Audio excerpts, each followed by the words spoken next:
Bom, queridos, o vídeo de hoje eu quero fazer um vídeo para falar sobre o Novo Testamento. Já tem um vídeo meu falando sobre a origem do Novo Testamento. Bom, mas agora eu quero ler o que a Bíblia de Almeida Estudos, aqui ó,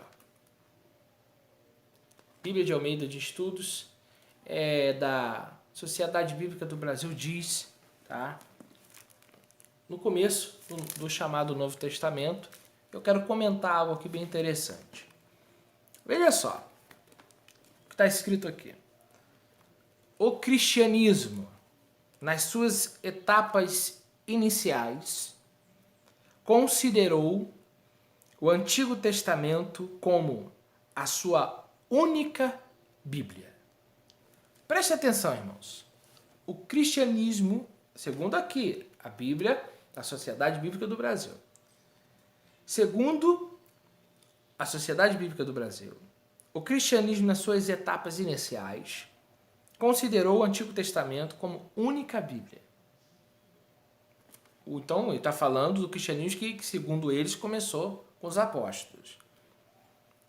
Jesus, está escrito aqui, como seus discípulos e apóstolos e o restante do povo judeu, citou como as Escrituras, olha o que está escrito, a lei, a Torá e os profetas.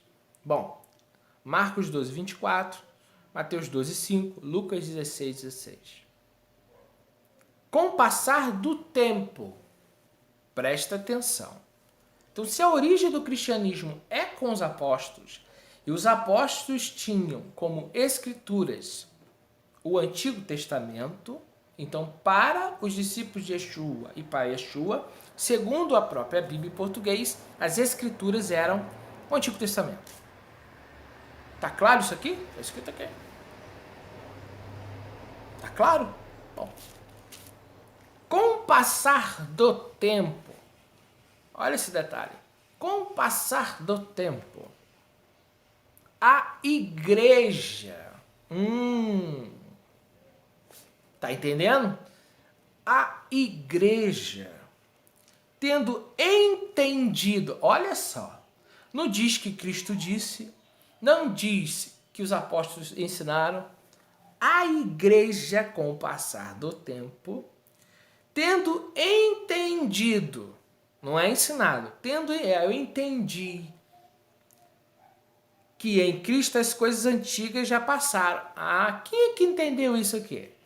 Não foram os apóstolos de Yeshua, mas ele está dizendo aqui quem entenderam. Já passaram, e eis que fizeram novas. Aí quem ele está citando? 2 Coríntios 5:17. Então, os discípulos de Yeshua e o cristianismo no seu início tinha só o Antigo Testamento como escritura, mas quando passou o tempo, foi passando o tempo, eles entenderam, então não, ele já cumpriu isso aqui. Entendeu a questão? Para os apóstolos e para Yeshua, o Antigo Testamento é a Sagrada Escritura. Não existia Novo Testamento. Com o passar do tempo, é o que está escrito aqui, irmãos. Produziu muitos escritos acerca da vida e obra do Senhor. Estabeleceu e transmitiu sua doutrina e estendeu a mensagem evangélica às regiões cada vez mais distantes da Palestina. Dentre esses escritos foi se destacando aos poucos um grupo de 27 que pelos fins do século II começou a ser conhecido como Novo Testamento. Olha só, pelos fins do século II. Yeshua morreu quando? Você sabe? No ano 33. Nós estamos falando do segundo século. Está escrito aqui? Deixa eu ver de novo aqui. Os fins do segundo século. 200 anos depois que começou a aparecer. Aí, sabe o que o texto está querendo dizer? Ao longo do tempo foi se formando o chamado Novo Testamento. Mas espere um momento. Espere um momento. Se Yeshua tinha como escritura o Antigo e ensinou o Antigo, por que agora depois do segundo século, foi considerado os escritos como o Novo Testamento?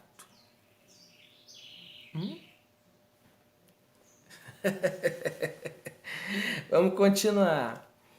Eram textos redigidos na língua grega, desiguais, e aqui vai contar.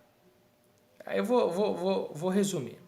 O uso cada vez mais frequente que os crentes faziam daqueles 27 escritos, convencionalmente livros, conduziu uma geral aceitação. Preste atenção. Não foi o que Yeshua ensinou, não foi o que os discípulos disseram. Muito tempo depois, no segundo século, começaram a se usar os escritos que narravam as histórias de Yeshua. Então, conduziu uma aceitação geral. O uso cada vez mais frequente. Que os crentes faziam daqueles escritos, daqueles o quê? Que formulou essa tradição. Não que seja algo ensinado por Yeshua e os seus apóstolos. Deixa eu te falar uma coisa. Nós não podemos colocar um fundamento além daquele que já foi colocado. Quem disse isso foi o próprio apóstolo Paulo. Não pode haver dois fundamentos. O fundamento é um só.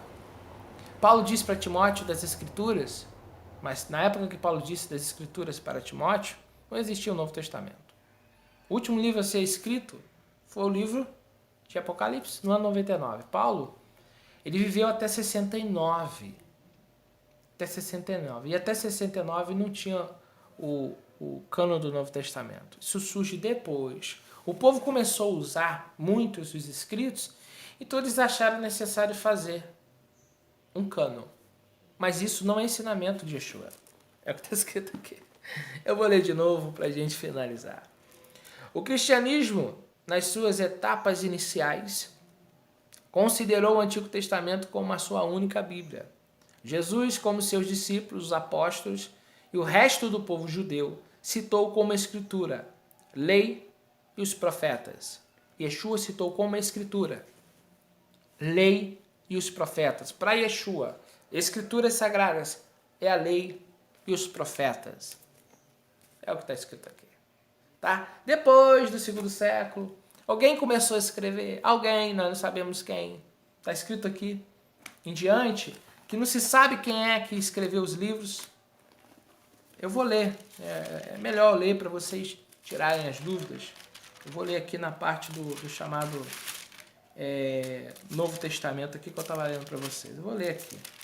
Olha o que está escrito aqui na página 4. Transmissão do texto. Assim sendo, os manuscritos que conhecemos não são autógrafos.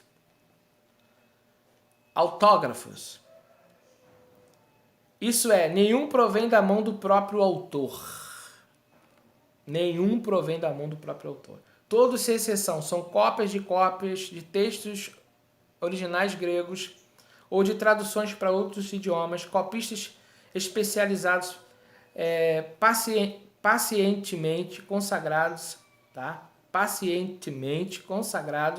a esse labor de muitos anos de duração, produziram nos lugares mais diversos. Tá ok? Então, não veio... Tanto que as questões de nome, Mateus, é atribuído, tá bom? É atribuído este evangelho a Mateus porque eles acham que foi Mateus. Marcos, eles acreditam que foi Marcos e Lucas, né? Também não diz que foi Lucas exatamente, né? João, o apóstolo do amor, não fala que foi o João. Enfim, não foram cópias escritas pelos próprios apóstolos. Tanto que Lucas, quando a gente fala de Lucas, Lucas foi buscar na transmissão. Então, Sagradas Escrituras, no primeiro século, era só a lei e os profetas, eram as Sagradas Escrituras. Tá? É citado aí o Taná, vamos colocar. As demais questões são o quê? São a transmissão, a doutrina dos apóstolos. Atos diz, a doutrina dos apóstolos. Isso é aquilo que Yeshua ensinou para eles. Mas Yeshua ensinou para eles o que também está na Torá. É a interpretação da Torá. Então se chama doutrina dos apóstolos, porque é instruções dos apóstolos, porque eles receberam de Yeshua. Mas Sagrada Escritura, onde é a base para tirar os estudos e os ensinos, é a chamada Torá e os profetas. Enfim, então aqui está dizendo que ao passar do tempo, tá? E no final, o Novo Testamento está escrito ali que no 5º século é que fechou o cânon do Novo Testamento. Exatamente, 5º século. São 5 séculos, né? Praticamente mais de 470 anos após Yeshua. 5º século, né? Cada século é 100 anos.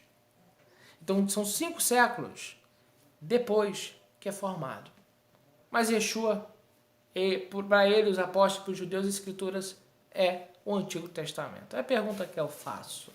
Se Yeshua e os discípulos dele, está escrito ali, que o cristianismo considerou a escritura o Antigo Testamento, por que chamam de velho? Ah, porque a igreja entendeu? Peraí. A igreja entendeu? Que autoridade que a igreja tem? Aí vamos usar versículo isolado para querer provar. Eu queria que os teólogos, os amigos meus, amigos, eu tenho muito amigo teólogo. O que você acha disso, varão? O que você acha disso, teólogos? Com o passar do tempo, a igreja, tendo entendido, não é ensinado. Com o passar do tempo, então, eu entendi, e esse entendimento é um ensinamento. Ele citou a carta de Paulo, Coríntios. Meu amigo, o que Yeshua falou é ensinamento, o que Yeshua pregou foi Torá, foi palavra do Eterno. Desde que Yeshua começa a falar, Yeshua fala de arrependimento, a palavra arrependimento está na Torá, está nos profetas. Os profetas anunciavam o retorno. Yeshua ensinou que a boa notícia está no profeta Isaías. E o servo levaria aos gentios o quê? As boas novas. Tudo está nas Escrituras. Pedro, quando vai pregar os primeiros judeus, ele usa o quê? Fala do servo sofredor de Isaías. Enfim, a base para os apóstolos, para Yeshua, era o Antigo Testamento. Mas entendeu a igreja, está escrito ali, entendeu a igreja. Aí se forma no 5º século. No 5º século, então termina essa canonização. Porque começou-se a usar o costume de falar muito dos ditos do Mashiach, então aí decidiram criar uma escritura. Está escrito isso aqui, porque se é costume, começou-se a usar muito a fala dos ditos, muitos textos começou a circular, então começou a se tornar um costume do povo. É o que está escrito aqui. Veja só, cada vez mais frequente os crentes faziam daqueles 27 escritos com uso cada vez mais frequente. Cada vez mais frequente dos crentes, o uso dos crentes usando aqueles textos. Tá? Convencionalmente chamados livros, conduziu uma aceitação geral. No 5º século ficou oficialmente conhecido o cânon geral da Bíblia como soma de ambos os testamentos. No 5º século, então, canonizou o Antigo e o Novo. Então, aí a Bíblia surge do jeito que está aqui, ó, no 5º século. Começaram a usar muitos crentes, começou a usar muitos ditos do Mashiach, dos apóstolos. Então, vamos fazer um cânon, então. Aí botaram Velho e Novo, algo que Yeshua não ensinou e que os apóstolos do 1º século não ensinou. Aí eu venho falar do Torá, eu sou chamado de herege, eu venho ensinar a Torá, eu sou chamado de fariseu. Meu amigo, eu estou baseado no Messias. Quem morreu por mim foi Yeshua, tá? Quem é o meu Messias? É Yeshua, o meu rabino é Yeshua, meu professor é Yeshua. O Espírito Santo foi me dado através de Yeshua. Eu conheço a palavra do soberano através de Yeshua. Tá ok? Então aquilo que ele ensinou, ele disse que é verdade. E Yeshua disse assim, Anihu haderech ve'emt ve'haim. Eu sou o caminho, a verdade e a vida. Quem é o caminho? É Yeshua. Tá? Não é igreja nenhuma. Não é tradição de homem algum. Porque a tradição começa a usar muitos textos, então chegou alguém em um momento, vamos fazer um cânon então. Aí formaram o cânon. É o que está escrito aqui, tá, irmãos? Tá? Aqui, você compra a biblinha desta aqui, tá bom? Eu vou tirar foto e vou botar aqui no início desse vídeo aqui, né, na procura dos vídeos, eu vou tirar aquela parte que eu tô lendo, tá bom? Um abraço a todos vocês. Por isso que o irmão Felipe tá baseado na verdade, não em conjecturas, tá ok? Eu tô no alicerce que Yeshua ensinou. Não penseis que vim desatar a Torá aos profetas, vim cumprir. Aí as pessoas me dizem, Felipe, quem é que pode cumprir todos os mandamentos? E Yeshua disse assim, os impossíveis do homem, o eterno, pro eterno é possível. Tá? Os impossíveis do homem, pro eterno é possível. Meu amigo, o possível para você é para você. O possível para mim é para mim. Então, é possível. Então, meu amigo, não espere que o eterno vá fazer para você, porque ele não vai, tá ok? Ele espera que você faça o seu possível para que o impossível, que é para você, ele venha a tornar possível, tá ok? Então, faça a vontade do eterno estudando e vivendo, tá? Não dê desculpa, porque naquele grande dia, as suas desculpas não vão ser dadas para mim, vai ser dada para ele. E ele, será que ele vai aceitar? Se ele te deu condições de aprender, condições de viver? Bom, pense nisso. Um abraço a todos vocês e que o Eterno vos abençoe. Bichinho, Yeshua HaMashiach.